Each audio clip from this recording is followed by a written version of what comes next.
آپ کا بھائی ایک سوفسٹیکیٹڈ آدمی ہے، یہ لٹرم پٹرم چائے وائے نہیں پیتا، کافی پیتا کافی۔ اور الحمدللہ یہ کہنے کے لیے کہ مجھے بلیک کافی بغیر چینی اور دودھ کے اصل میں بہت پسند ہے، کئی مرتبہ بہترین اداکار کا ایوارڈ بھی مل چکا ہے۔ اب فرض کریں مجھے لاہور میں کھولنی ہے ایک کافی شاپ، اور کافی پینے والے ہر شودے کی طرح مجھے بھی یہ بات کہنی ہے کہ جو بات کولمبین کافی بینز میں ہے وہ کسی اور میں نہیں۔ اب اس کے لیے مجھے یہ بینز کرنا پڑیں گے کولمبیا سے امپورٹ، اور یہاں سے کولمبیا بھیجنے پڑیں گے US ڈالر۔ اب سوال یہ پیدا ہوتا ہے کہ پاکستان میں چلتا ہے پاکستانی روپیہ اور کولمبیا میں کولمبین پیسو، تو یہ ڈالر بیچ میں کہاں سے آ گیا؟ آج کی پروفٹ اکنامک کلاس میں ہم بریک لیں گے اکنامک تھیوری سے اور آ جائیں گے اکنامک ہسٹری پہ، بالخصوص اس بات پہ کہ امریکی ڈالر بین الاقوامی تجارت کے لیے میڈیم آف ایکسچینج کیسے بنا۔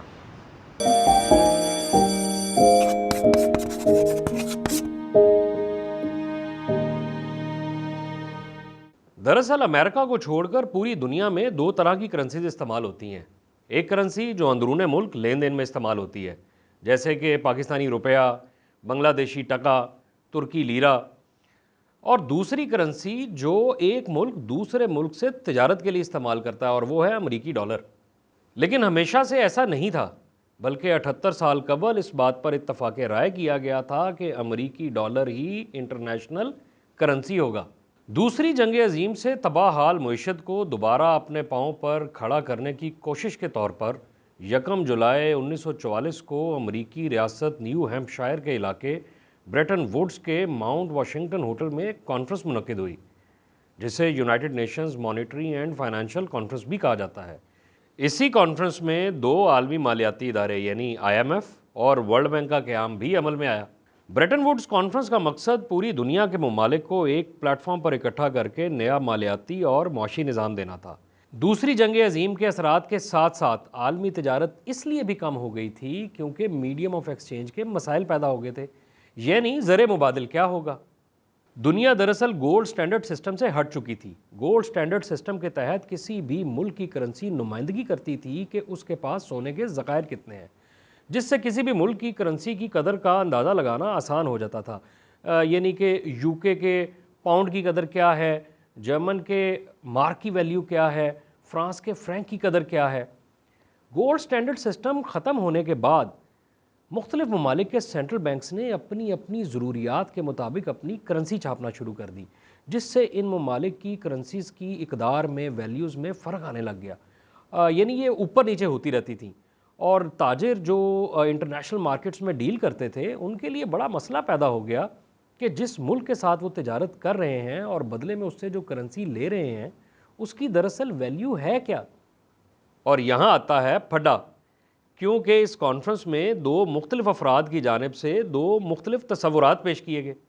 اگرچہ اس کانفرنس میں دنیا کے 44 الائڈ ممالک کے ٹاپ ذہن اور پالیسی ساز موجود تھے، لیکن میچ پڑا برطانیہ کے جان مینرڈ کینز اور امریکہ کے ہیری ڈیکسٹر وائٹ میں۔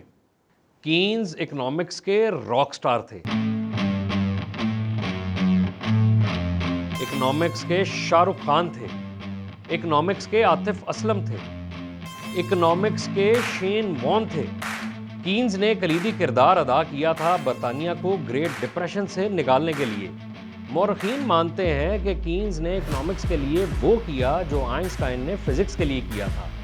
کینز 20ویں صدی کے سب سے انفلوئنشل اکانومسٹ سمجھے جاتے ہیں۔ اور اب بریکٹس میں، کینز نے جوانی میں سول سروس کا امتحان دیا تھا اور سب سے کم مارکس ان کے اکنامکس میں تھے۔ وہ بھائی اور بہن جنہوں نے سول سروس کے امتحان دیے اور کوئی بات نہیں بنی، وہ دل پر نہ لیں، انہیں کچھ نہیں پتا، وہ آپ لوگ شیر ہو، ببر شیرنیاں ہو۔ Bracket close. بات صرف لیاقت کی نہیں، کینز ایک سوفسٹیکیٹڈ آدمی تھا، آپ کے بھائی کی طرح۔ شاعروں، ادیبوں، آرٹسٹ لوگوں کے ساتھ بیٹھنا اٹھنا تھا۔ ان کی اہلیہ ہماری بابی روسی بیلرینا تھی۔ کیا سٹائلو آدمی تھا، کمال کا کمیونیکیٹر تھا، اپنی بات منوانا اور لوگوں کو اپنی طرف متوجہ کرنا بڑی اچھی طرح جانتا تھا۔ दूसरी तरफ इनके मद्दे मुकाबिल थे अमेरिकी ट्रेजरी डिपार्टमेंट के हैरी डेक्स्टर वाइट। ये इतने दिलकश आदमी नहीं थे, ना इतने पॉपुलर थे, लोग इनसे रुसे रुसे रहते थे। जीत इनमें से किन की हुई? हैरी डेक्स्टर वाइट की। परंपरा, प्रतिष्ठा, अनुशासन। कभी कभी हकीकी ज़िंदगी में प्रिंसिपल भी जीत जाता है। अब आ जाते हैं कि फटा दरअसल था क्या। मसला तो यूनिफॉर्मिटी और एग्जैक्टिट्यूड का था ना, जो गोल्ड स्टैंडर्ड सिस्टम का प्लस पॉइंट था। कीन्स साहब ने तजवीज़ दी कि गोल्ड की जगह एक नई करेंसी को लेकर आते हैं। जी हाँ, बिल्कुल नई करेंसी को, जो बैक वक्त किसी मुल्क की ना हो लेकिन हर मुल्क की हो भी। ममालिक अपनी अंदरूनी तिजारत के लिए बेशक अपनी करेंसी इस्तेमाल करें, लेकिन इंटरनेशनल ट्रेड के लिए वो इस नई करेंसी का इस्तेमाल करें जिसका नाम उन्होंने बैंक और तजवीज़ किया। इसका हेड ऑफिस लंदन में हो और ये मुजवज़ा आलमी बैंक रेगुलेट करे मुजवज़ा आलमी करेंसी की छपाई को, जिससे इसकी कदर भी मुस्तहकम रहेगी। अलबत्ता अमेरिका के हैरी डेक्स्टर वाइट साहब को ये बात मंजूर ना थी। वो ये तो मानते थे कि एक आलमी करेंसी की ज़रूरत है, लेकिन एक रिश्ता आंटी की तरह उनका ये कहना था कि भाई, आलमी करेंसी के लिए इतना दूर जाने की क्या ज़रूरत है, जब अपने ही घर में चांद सी करेंसी मौजूद है, अमेरिकी डॉलर, इसे ही बना लीजिए आलमी करेंसी। ब्रेटन वुड्स की कॉन्फ्रेंस बहुत मैसिव लेवल की थी।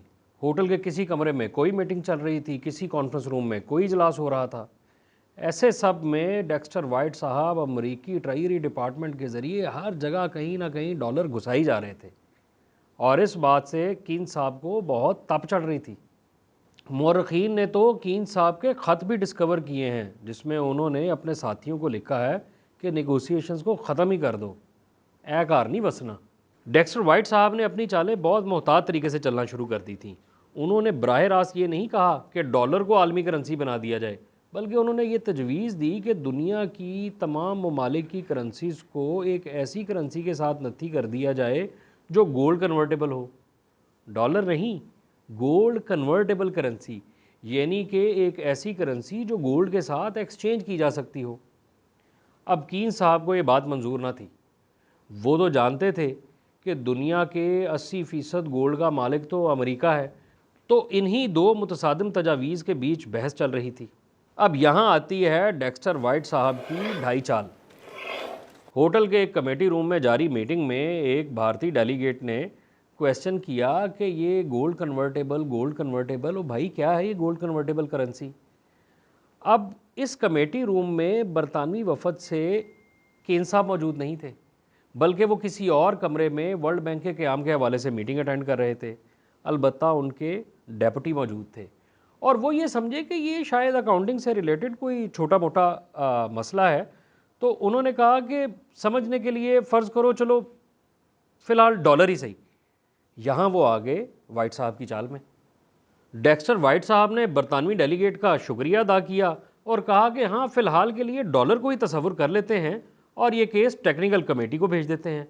अब जब टेक्निकल कमेटी ने देखा कि हैं ये क्या, बरतानवी डेलीगेट खुद लिख रहा है कि इंटरनेशनल करेंसी डॉलर को लिखा जाए, तो लिख देते हैं भाई।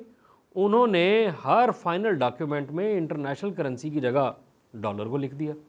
कीन्स साहब वर्ल्ड बैंक और IMF के डिज़ाइन और दीगर मामलात को देख रहे थे। अभी तक उन्हें नहीं पता था कि टेक्निकल कमेटी फाइनल डॉक्यूमेंट में हर जगह डॉलर को लिख देगी, और जब तक उन्हें पता चला तब तक बहुत देर हो चुकी थी। कई दिनों से जारी ये मीटिंग तब तक अपना एलामिया जारी कर चुकी थी। ब्रेटन वुड्स अकॉर्ड के बाद एक नया सिस्टम बना जिसके तहत दुनिया के तमाम ममालिक की करेंसीज नत्थी हुई डॉलर के साथ और डॉलर नत्थी हुआ गोल्ड के साथ, यानी कि एक नया गोल्ड स्टैंडर्ड बन गया।